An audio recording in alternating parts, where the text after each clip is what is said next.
Cool. Thank you, Sean, for sharing. Do you guys see my screen? Okay. This should be a short presentation. The idea here is you have some code that you've developed in Python, SQL, or R, whether you developed it in a code repository, in case you're developing, for example, a Python library, or whether you developed it in code workbook. Maybe sometimes you're interested in exporting that code outside of the platform. And that could be for two reasons. At least there are two reasons I see. One is maybe it's easier for you to iterate on the code locally in your local machine. If you're developing a custom library, for example, that doesn't require testing on the data that is in N3C.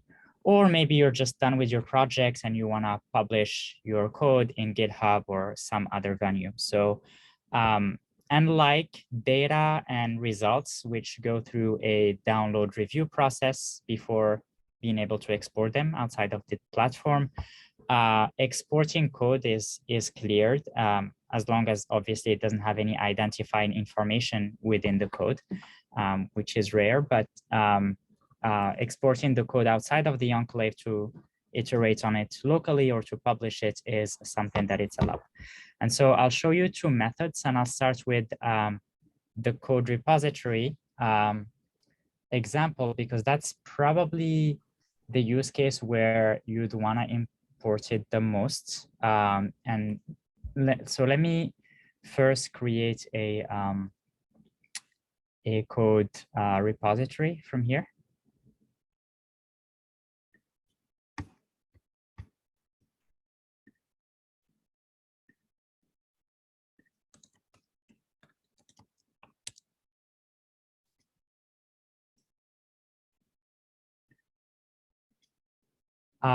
And so, as some of you know, there are usually two types of code repositories.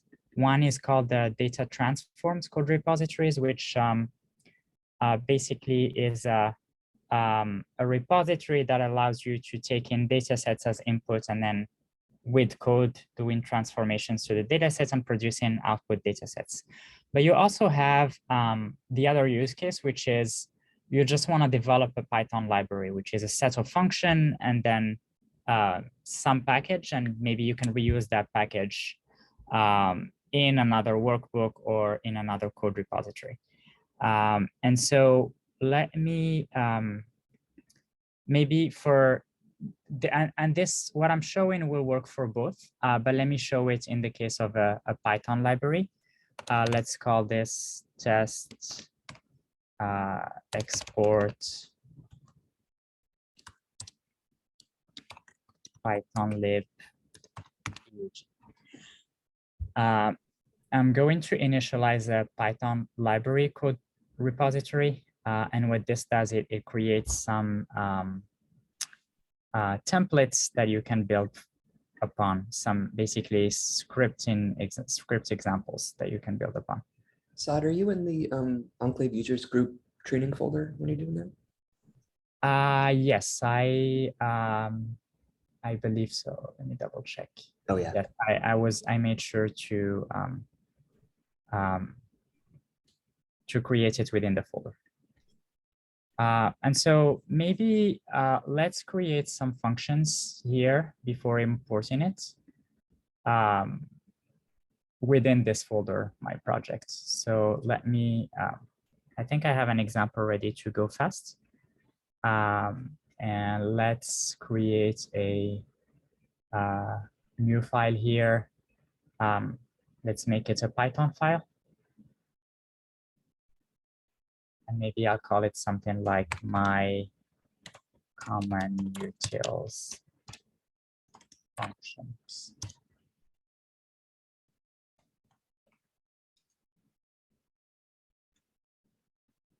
Or just my utils functions.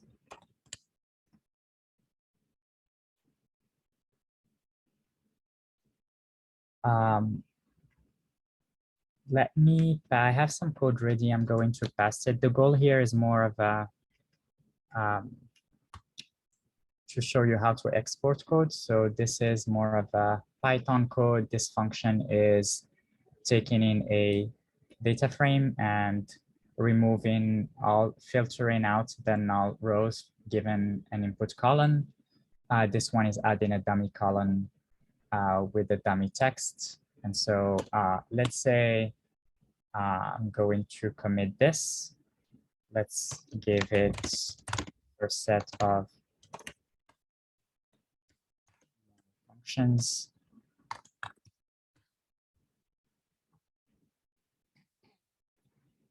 All right, so now I have a code repository that has this package called my project that I can work with.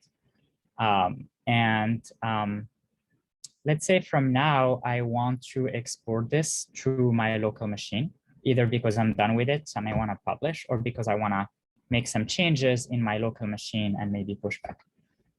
And so the way to do that is, if you notice here, there is a clone dropdown.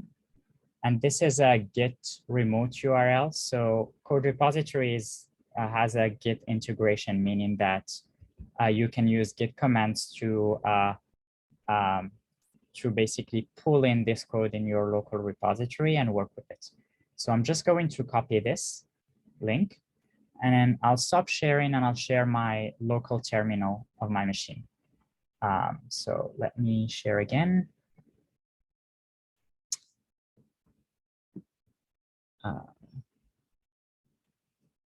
Can you guys see this white terminal?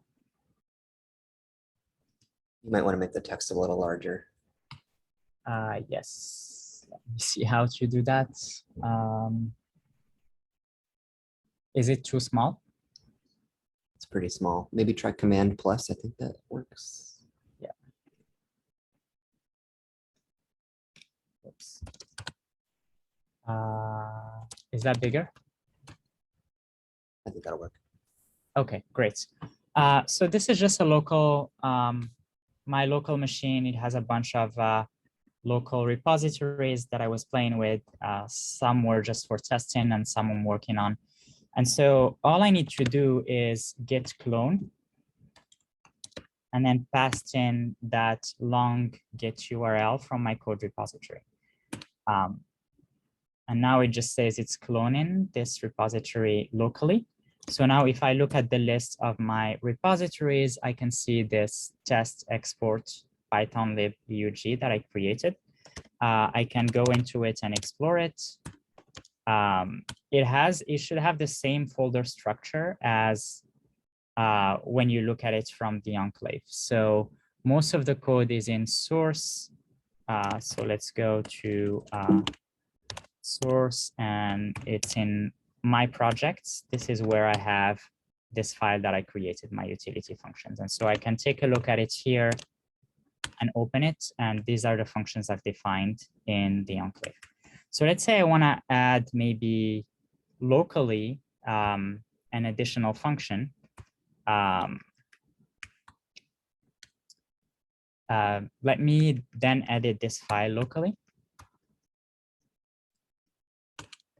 I'm going to add this dummy Python function, which takes in a data frame and a list of columns and just does times -1. So these are supposedly integers or basically numerical columns.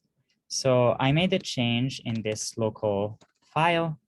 Now I'm going to save it. And now I want to, I did some changes locally. I want to push back to the enclave. And so similar to the way you would do it with any Git repository, you just do git commit to commit your changes. So I'm going to provide the file name, my util functions, maybe with a commit message, added one dummy Python.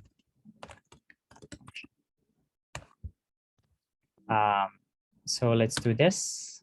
And it just said it made the change here. And now that I've committed my change, I'm going to push it to my remote repository, which is in the enclave. So if I just do git push, And I hope the text is large enough that you guys can see, but let me know if I need to zoom in even more. So what I did here is I just pushed the changes to my code repository within the platform. So now I'm going to stop sharing, and I will go again and share my screen with that has the N3C enclave. Can you guys see this? Okay, so now as you can see, it has this blue toolster here. Let me just click this. That says that a new commit has been made to this branch and is prompting me to update to the new version. So if I do that, it will refresh. And now you can see that my my file here has the changes that I've made locally and that I pushed within to the platform. And so the other way you can expect this is there's this file changes tab here at the bottom. If I look into it, I can see the history of all the changes to this file, and I can see my commit message here for a set of my functions that I did with the diff between the two files before and after. So this is how you kind of like audit the changes. The other way around is also possible. So let's say I'm working in my local repository, but either myself or someone else made some changes within the enclave, and you want to incorporate them and pull them in your local repository. So let's say I add a new function here, just a dummy print something function with a string, and it just prints that string. So whoops, st.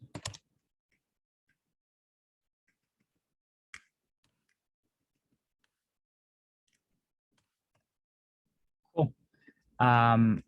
I am going to commit these changes, and let's say I say added a print dummy function.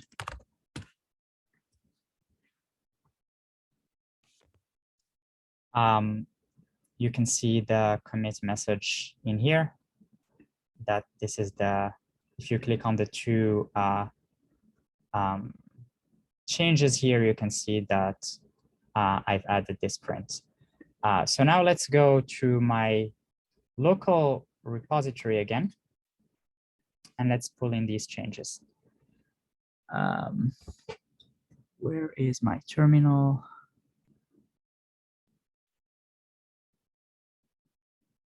Give me 1 second.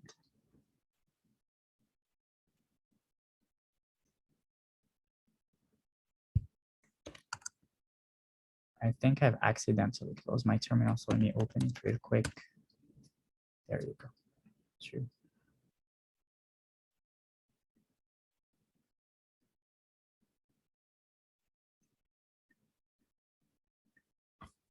Can you guys see this? Cool. So I'm just going to clear the text, and we're still in this folder with my utils function. Now, if I do git pull to pull in the latest changes, now if I check my utils functions, I will see that I've pulled in the changes that I made within the enclave. So the point here is that you can go back and forth, make change locally, push to the enclave, make change in the enclave, and push it and pull it locally. And I showed this workflow where you can iterate on a code locally if you're more comfortable with that. It has pros and cons. Obviously, when you're within the enclave, you can work on the data in the enclave. You can collaborate with other people. There are other like versioning and other capabilities that comes with developing within the platform, but you have the option to develop outside of the platform.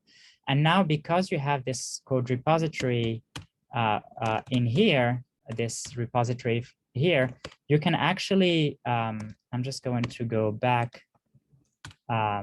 You can actually push this repository in a GitHub if you want to publish it. And similar way, maybe you can copy it in a separate folder locally and then have that folder be the local repository or of your Git repository and push there. Similar way, you just use the Git functions to push and pull to GitHub if you want to publish your code.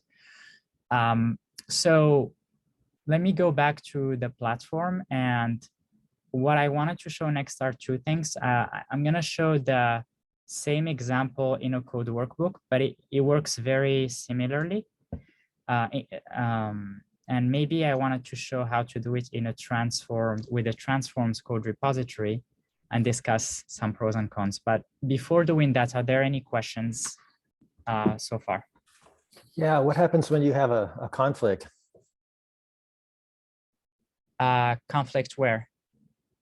If someone else is working on the different repository and you've got conflicting changes up in Foundry versus on the local machine, and you do a pull. So, yeah, so just like you,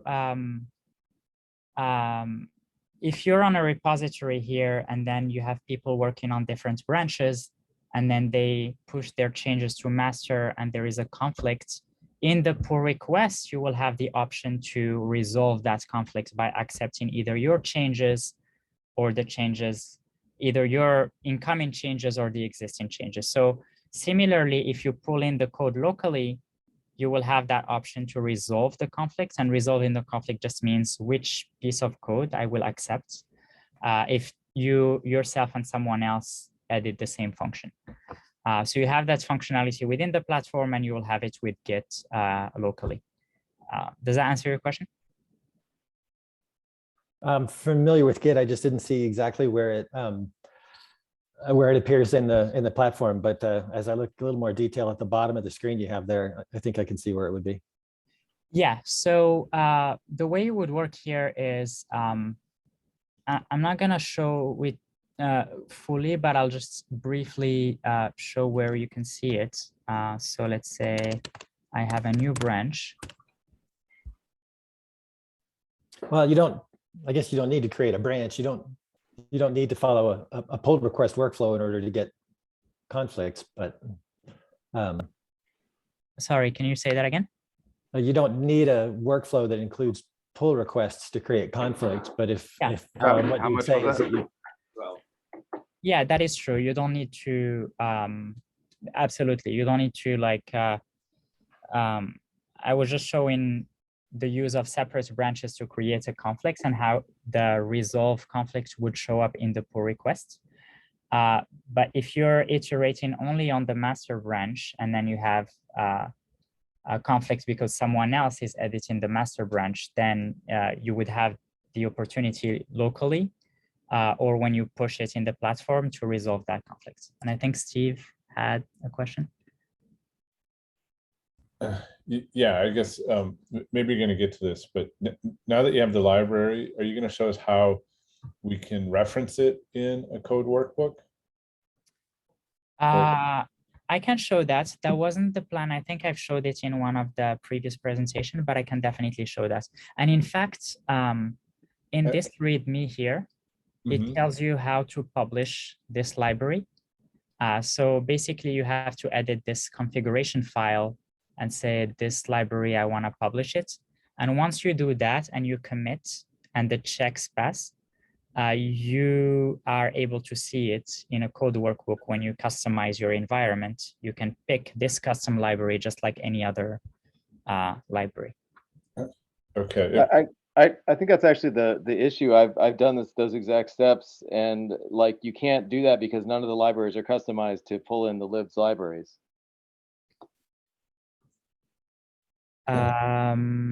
Sorry, what did you try to do again?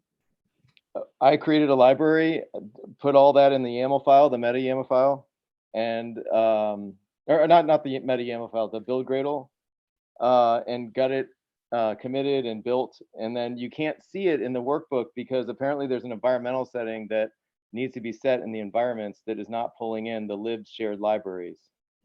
Yeah.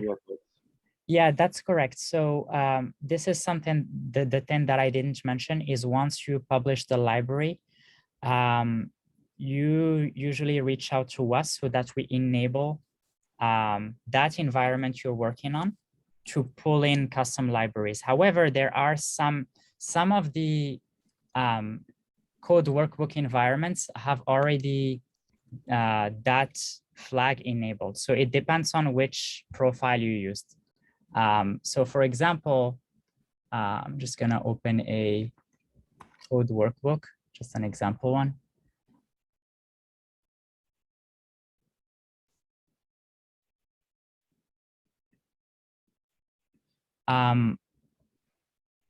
Let's pick another branch.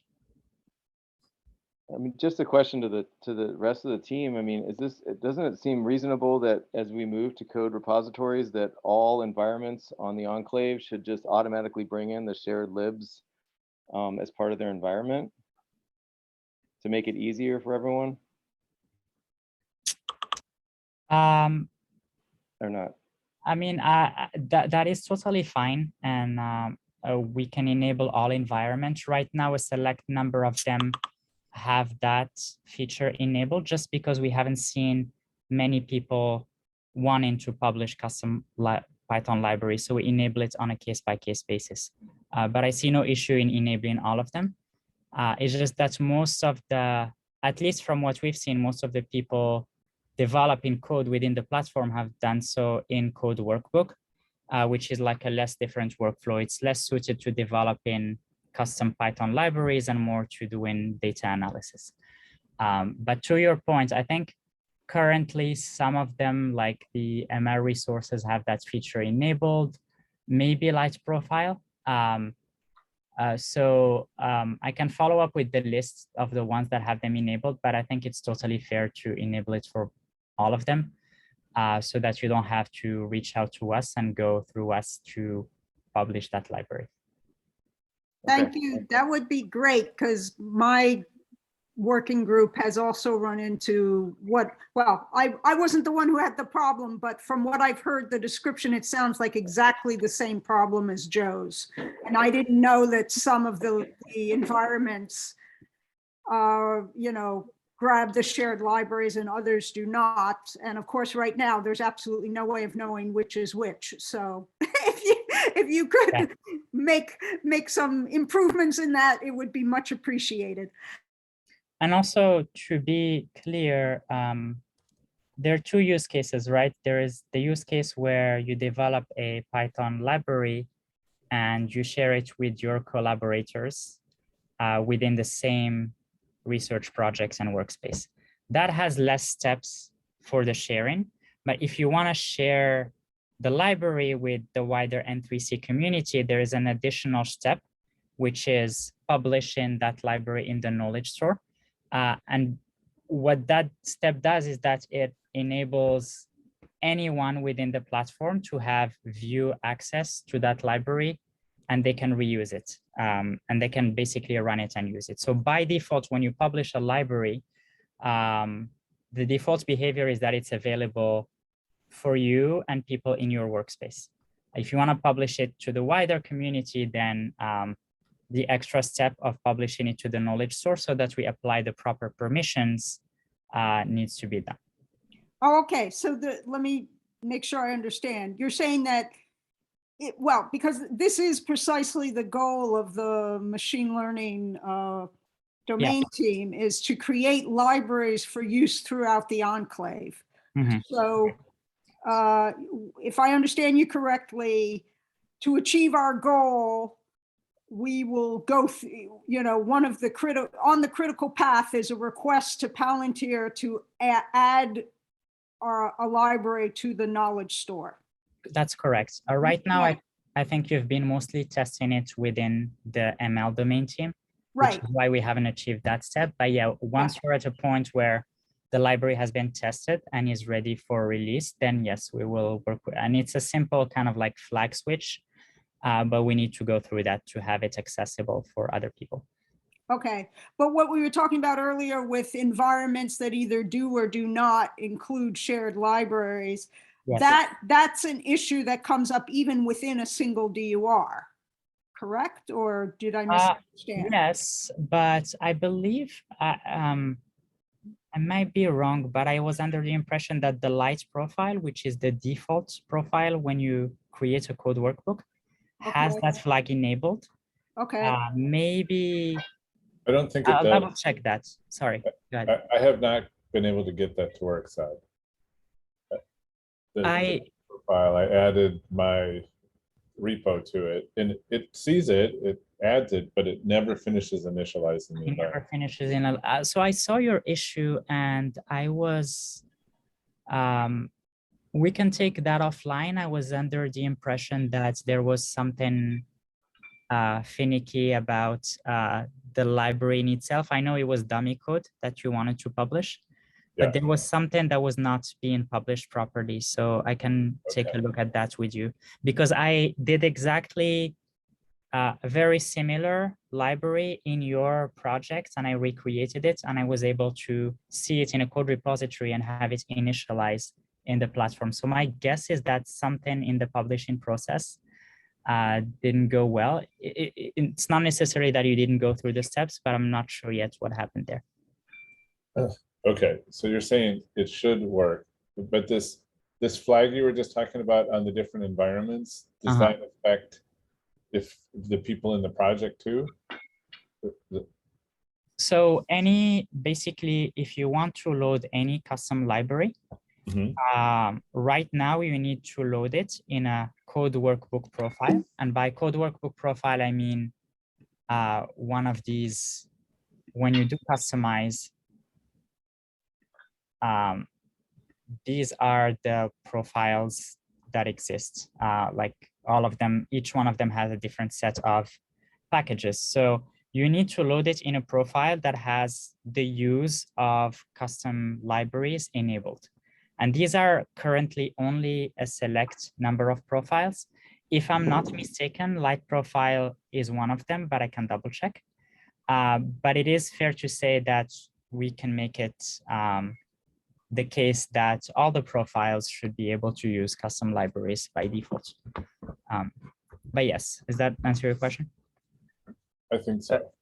I have just one more follow-up question on this topic, just to be crystal clear. Sure. So when you actually set in your Gradle file to publish to the libs library, and if imagine that the future scenario where all code workbook environments are set with the switch to allow them to see the libs library in code workbooks as well. So the way it currently works in the code repositories, if you don't publish to libs, everyone on your team can see those functions and those libraries that you've created. If you publish to libs, then what you're saying is the entire enclave can see it, which I think is actually the current functionality in the way it works when you're in code repositories. So let me clarify, maybe a minor correction there. The publishing to this libs, what it does, it makes your library discoverable by code workbooks.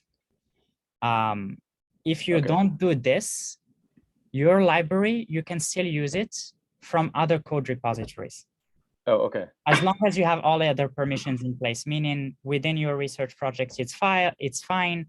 For the wider N3C community, you need the additional step of publishing to the knowledge store. So basically, this is only for the library to be used in a code workbook. And in addition to this, you need to use it from a profile that has that flag enabled. Yeah. Okay. So it was also my understanding, though, that like if you don't turn that on from other code repositories, you can't see it unless you specifically add it as an artifact in the settings. Yeah. So like there is actually, if you add it to libs, people can add the library without adding an artifact, but they like, is that correct? Like you don't, if it's in libs, they don't have to add this artifact here. But if it's not in libs, then they have to add the artifact to use your library. So I've always added the artifacts in this. If you're consuming any library from a code repository, I always go to settings and then I add the library that I want to consume.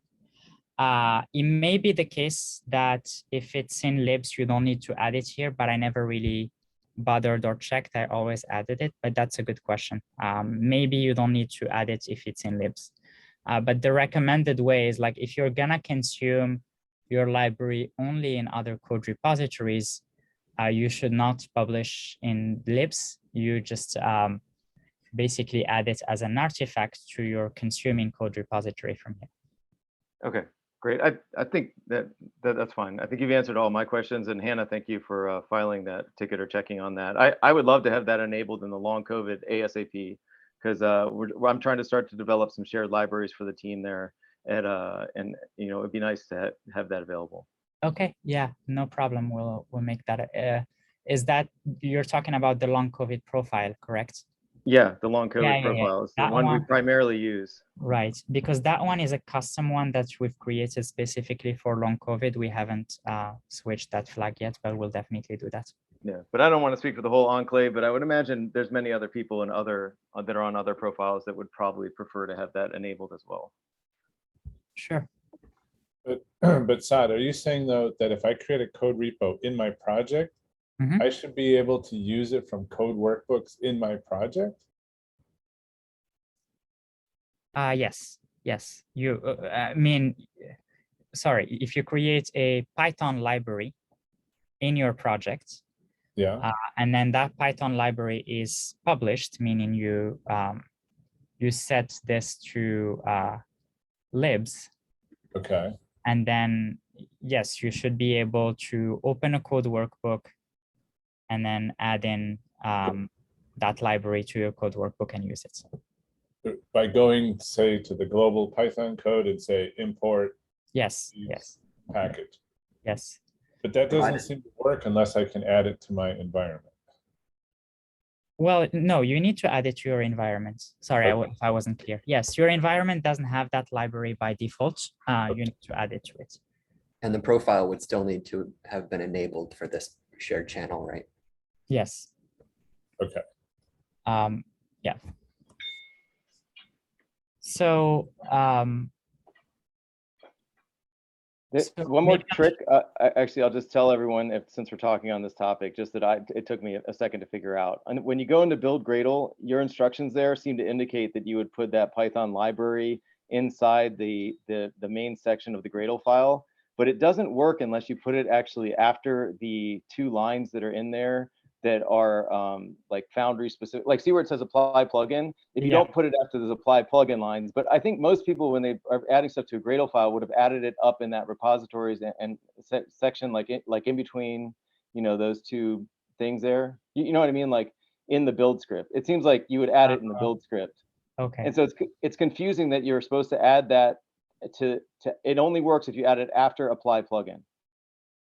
Yes. If you add it anywhere else, it won't work. So maybe if you could just edit those instructions at some point from a Palantir or something standpoint, it would be a little bit more clear for everyone. Sure. Yeah, it's not clear here where you should add it in the file. If you add it within, you'll get an error message. But yes, definitely, that's good feedback. We can clarify that. But yes, you can.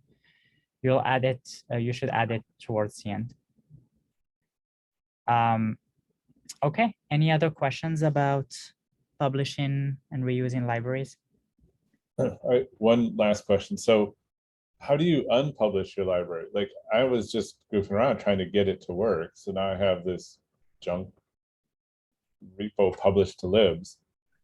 Can I, if I delete the repo, will it go away? How do you unpublish? If it's not published to libs, when you delete the repo, it's like gone. If it's published to libs, you can reach out to us and we'll delete it for you.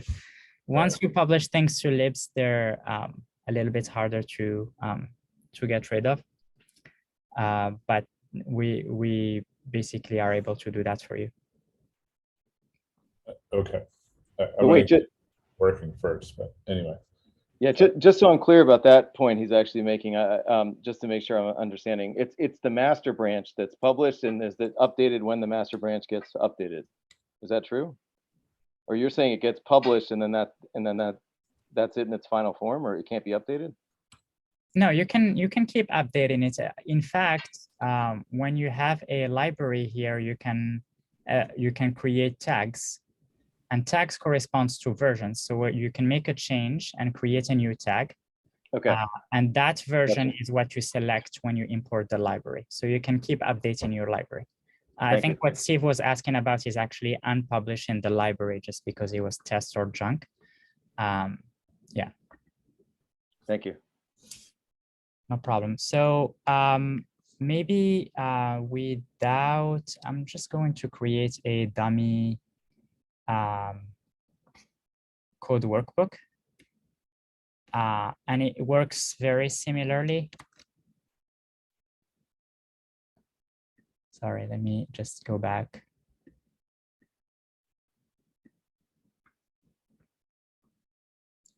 And I'll go quicker just in the interest of time, but it works in a similar way.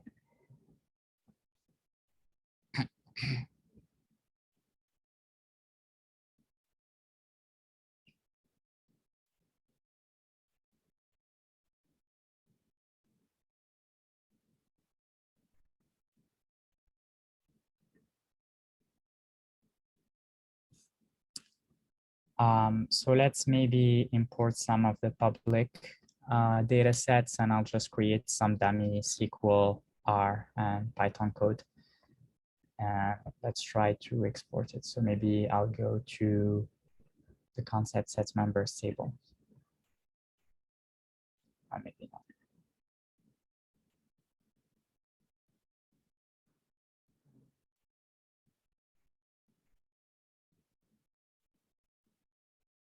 I'll just do the concepts table. This one is public. So let's create a SQL transform.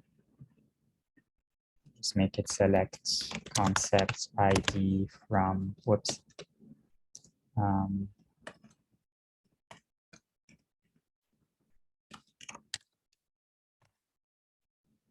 And so that's one. Let's also do a Python transform.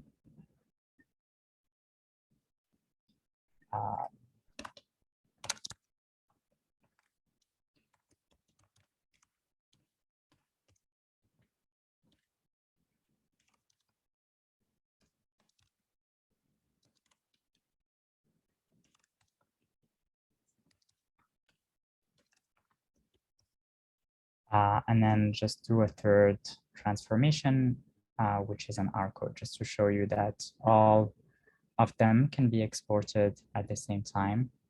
I think I've created a SQL by mistake, so let me delete that.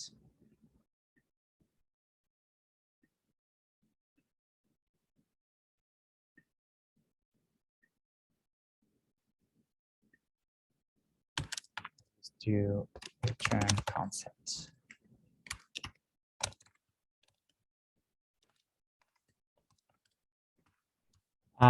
So now I have this this workbook that I've been working on. And so you have some options here. One, I'm not sure if you're familiar with it, but you can also export this export the code workbook to a code repository. The limitation with this is that it only works for Python, so it won't only export your, it only works for SQL and Python, so it will not export R because R is not supported in code repositories. Similarly, you can also click on this export Git repository.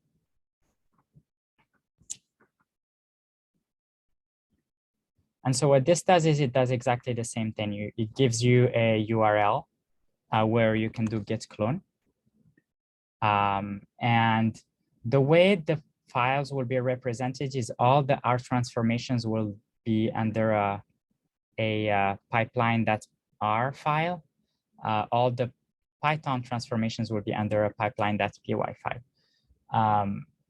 And like it says, when you export, you can also pull in other branches than master. You can do git pull origin, but like do a separate branch if you create a separate branch. What I mean by that is you're not only limited to exporting and pushing to the master branch, you can do that with other branches, but it works exactly the same way. So maybe we can try it real quick. And let me stop sharing again. Oh, maybe let me rename this as test workbook export. I know I stopped sharing, but I just want to rename before exporting. Did you say that any R transforms are not exported? when you do this? So, Export it locally? so R is not supported by code repositories. Yeah. Code repositories only supports Java, Python, and SQL.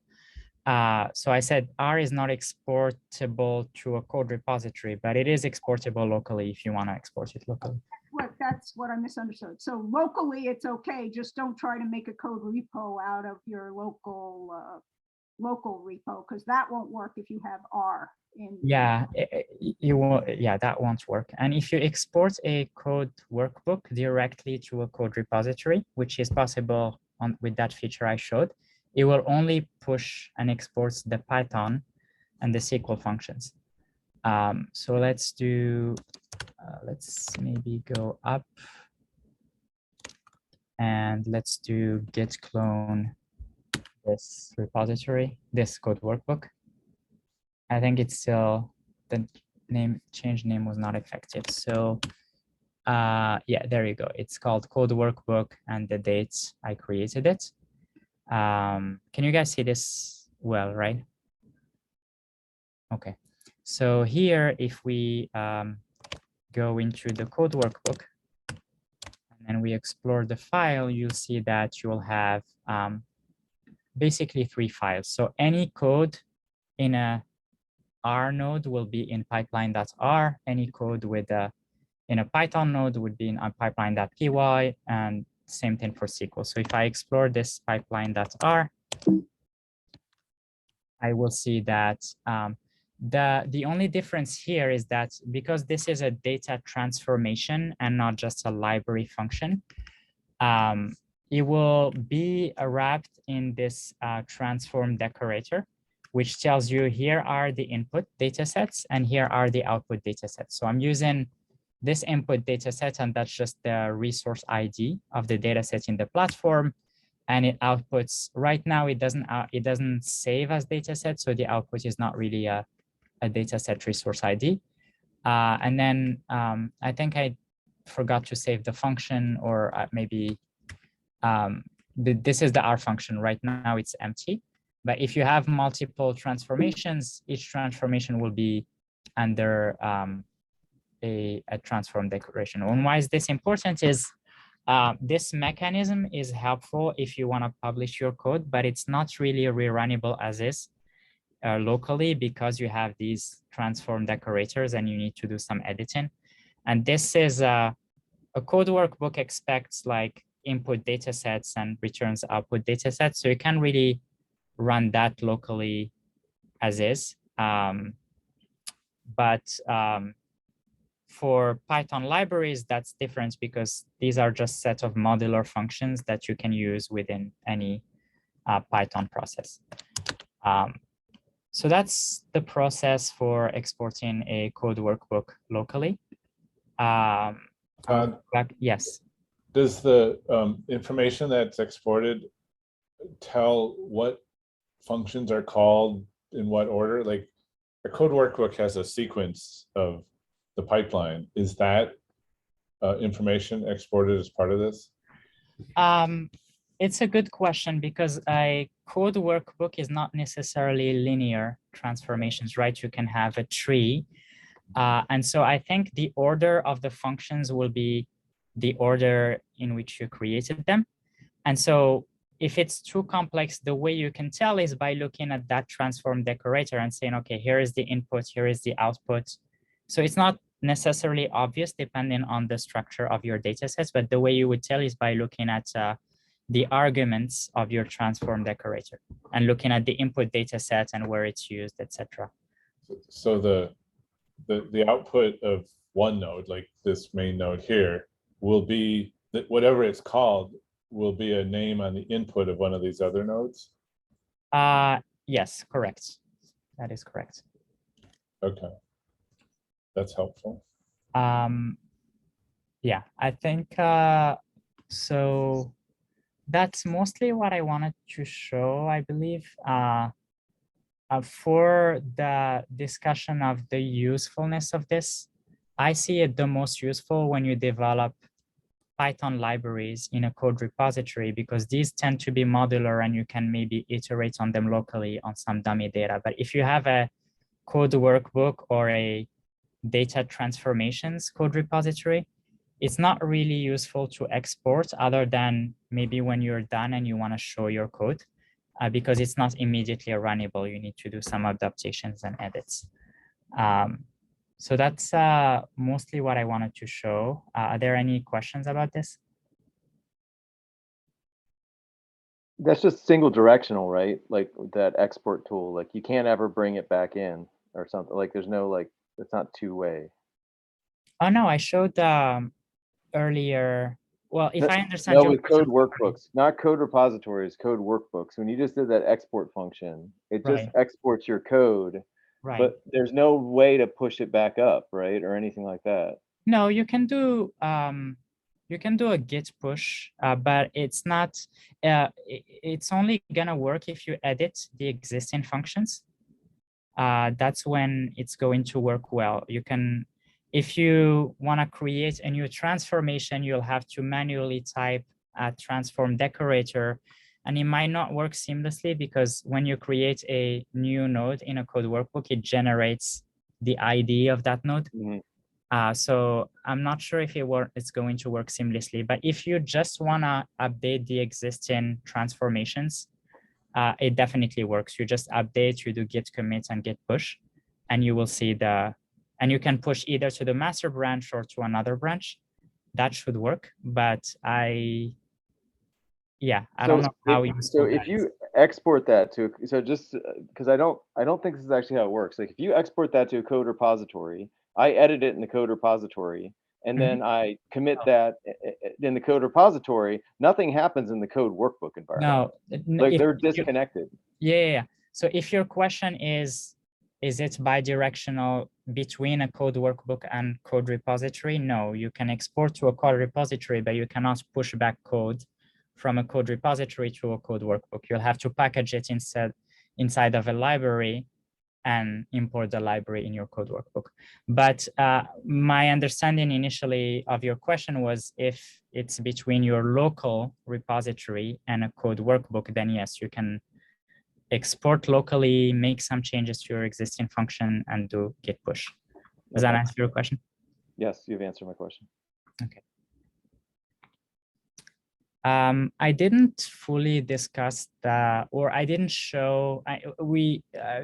There were a lot of questions about the use of Python libraries across the platform and the process for that, which was not initially the topic for today, which is why I didn't show concrete examples. But if there is interest and there is still confusion about that process, I'm happy to show that next week or send you some follow-up documentation of the process and how it works. But also, if you're having issues with that, just reach out and we can look into your code repository. Steve, I know I still need to finish looking at your code repo.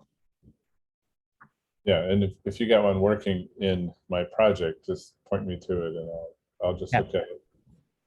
That sounds good. Any comments, questions, feedback?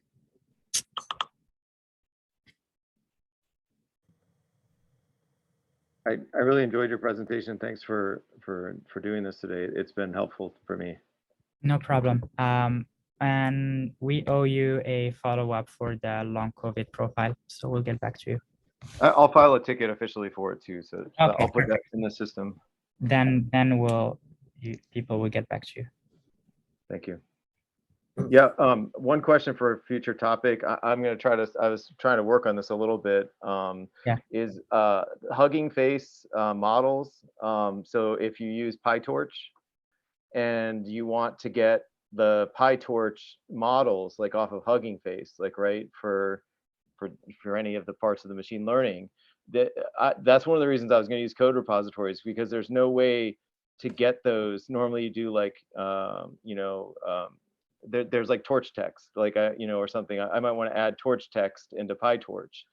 And I can't do that with, so I was going to do it with, in the build file, do a conda, get it through conda, and then somehow do that. I don't know. So we had one of our person on our team wants to use torch text with PyTorch in their in their workbook, their code workbook. And I was like, well, maybe if I expose it through a library, through the code repositories, then he could get access to it that way. Because I can definitely install it through the code repositories, but you can't install it. There's no way to install it in code workbooks. You can install PyTorch, but PyTorch has its own libraries that are not in the Conda Forge ecosystem. They're part of. So Torch text is not a Conda package? No, it's not. It's not an individual. It's not part of the Conda Forge ecosystem. There was actually at one point a Conda Forge effort to add it, and then I think they decided not to do it because you can just install it through PyTorch, like itself. Okay, and you tried to do that in a code repository and it was successful? I was able to get Torch text, yeah, just putting it in the build requirements. It seemed like it was successful. Okay. Yeah. We can look into that. I have not used Torch text before, but we can look into how this can be used in a code workbook. Yeah. Yeah, and it's just not like Torch text, it's just in general, like he also wanted to get there's like a Hugging Face transformer model or something that is trained on medical data. And he also wanted to use that, and I was struggling with that too. So the trained model, is it like you have that trained model in the form of like a file, some data? Yes. Yeah, we uploaded it, and I tried to use the temp file approach that's described in the documentation. Or maybe I found it on Stack Overflow with the Palantir Foundry channel on Stack Overflow. There's an approach where you create a temp file and basically bring it in that way, and then you can refer to it, Yeah, in I that thought you manner. could do that in both code repository and code workbook. It's basically a raw file access. You have a raw file, and then, which is a model in this case, and you're reading it. Yeah, the problem the problem we're running into is actually understanding the file structure and how to get to that file in the Foundry file structure. So like finding where the file is was I still can't figure it out quite. Interesting. So I get that viewing the file, there's no native viewer within the platform where you can navigate it. But to find it, maybe you can file an issue because you should be able to point to it to where it lives in the folder structure and read it from the code. But we can, if you want, look with you into that. Okay. If you file an issue. Okay. Integrated models are kind of in a weird space because we have for external data sets, we sort of require that they go through a review process to make sure that all the licenses and whatever else are approved, and then they sort of go through and they get published inside the enclave. This is something a little bit different, but I would imagine that I don't know if they would have to go through the same processes or not.